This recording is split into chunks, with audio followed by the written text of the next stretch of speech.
ndabashuje mu izina ry'umucunguzi wacu Yesu Kristo. Inyuma ya kamera ni Pasiteri Alex, turi ku Munara Pentecost International Ministries televiziyo ku isi hose. Tunezerewe Imana iduhaye umwanya imbere ya kamera, turebayo umugabo utari umushyitsi.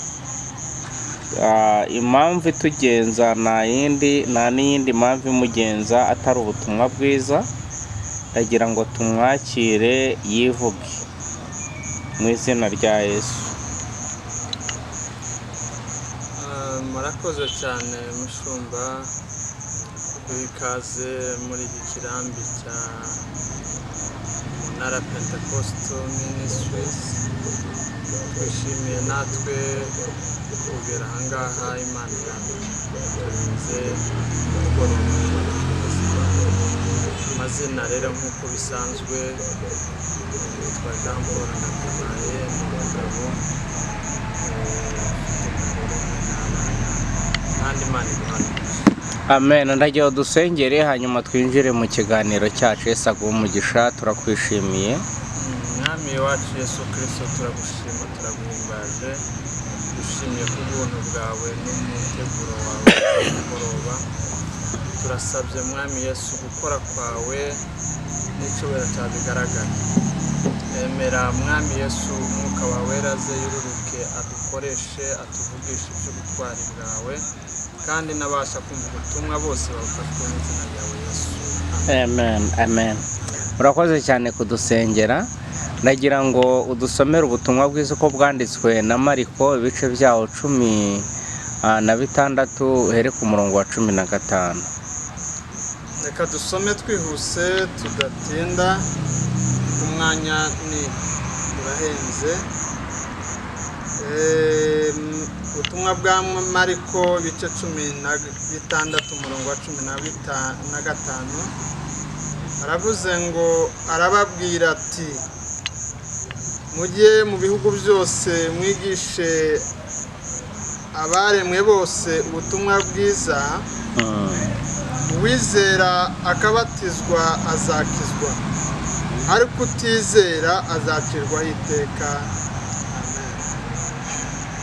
Urakoze cyane ku bw'iryo jambo. Uri umuvugabutumwa cyangwa uri bishop? hari amazina ariho y'aba bishop, porofete, ariko ngira ngo we uri evangelist. Murakoze. hari umugabo nise bishop yaranyishe rwose, yarankuyemo iyo kotsa, arambwira ati naso ninjye uranyita bishop, ndapotre. So rero nagira ngo nanjye nitwararike naza kubigenderamo. None tudatinze, nashakaga kukubaza nk'umuvugabutumwa, nk'umusesenguzi, ese uyu munsi tubonye yuko Yesu yahaye abigishwa mishoni. Iyo ukomeza ukarangiza ibyo bice, yarabwiye bagende barambike ibiganza ku barwayi, birukana abadayimoni, bakize indwara.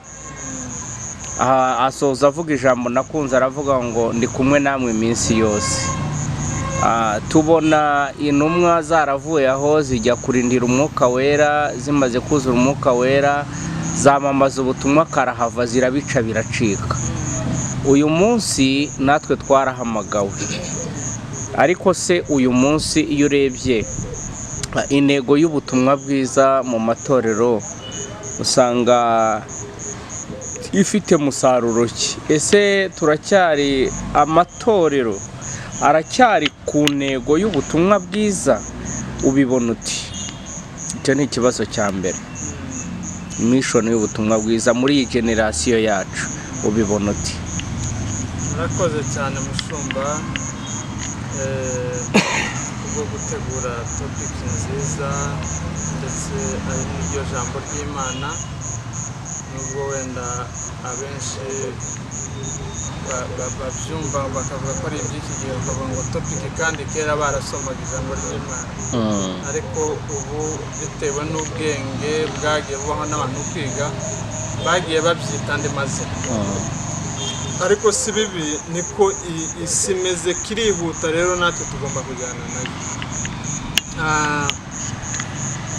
Twari tumaze gusoma icyanditswe mu butumwa bwa Mariko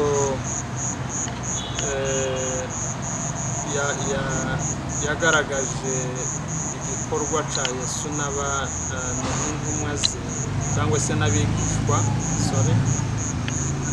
muri iki gihe yababwiraga, kuko iki ni cyo gice cya nyuma cy'igitabo cya Mariko. Yabasezeraga ababwira kuko igihe cye cyari kiri hafi cyo kurangiza mission, ariko bitewe n'uko yari yabanye nabo, yari yarabigishije, abakomeza basezera muri aya magambo. Rero twabajijwe ngo ese mission y'ubutumwa iracyari ko ikorwa neza muri iyi generation? Kugira ngo niko niba yes. Icyambere ubutumwa ni iki? Wenda aricyo dusobanura. Ubutumwa ni we Yesu Kristo,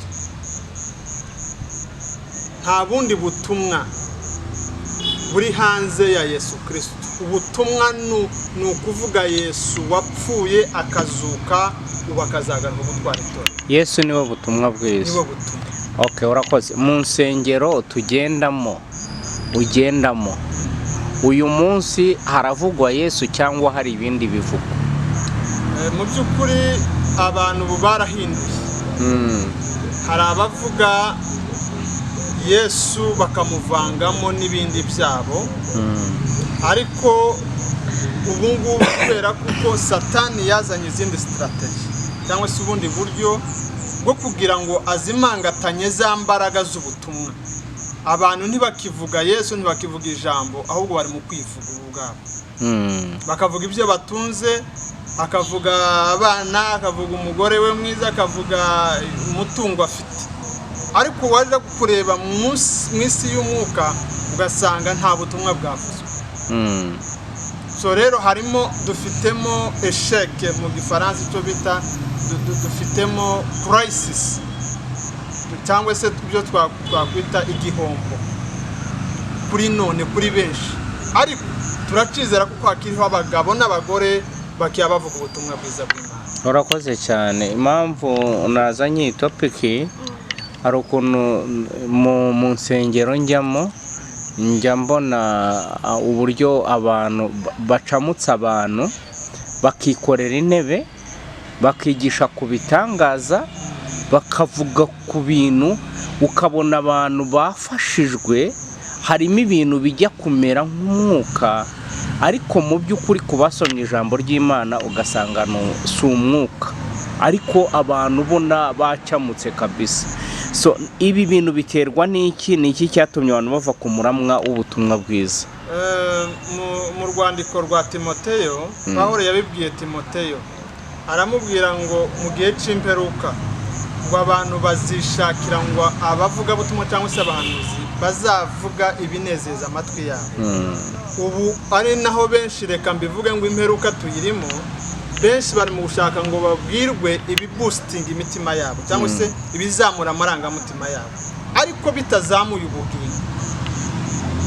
Amarangamutima nubwo aba iriya mu mutima, ariko ubugingo ntabwo bari mu kubukoraho. Ntabwo bazamura ubugingo bw'abakristo. Ubugingo ngo babashe gusesa impano z'abantu zirimo, cyangwa basese umwuka wera w'Imana ubarimo kugira ngo babashe kubemeza iby'iki, ahubwo baracamuka. Ahubwo se ikindi nakubaza, ese aba bapasitori, aba bashumba bari mu mihamagaro yabo? Nubwo ari topiki ndende nayo, ariko nacyo wagira icyo kivugaho? Mu ncamake, mu by'ukuri ntabwo naje gucira urubanza abashumba, nta nubwo naje kugira uwo mvuga. Njye naje kuvuga ku butumwa general cyangwa se kuri rusange. Ubutumwa bwiza abantu bamwe bakoze icyo bita manipulation.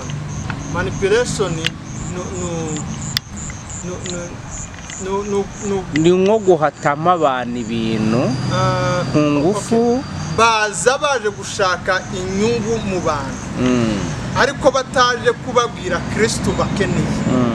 Ahubwo babaye nk'aba murobyi ujya mu nyanja, inyanja ayiraramo ari gutega, akeneye ya mafi ariko inyanja akayisiga hari. Dusoza, ni iki twakora kugira ngo hongere kubaho ubutumwa bwiza?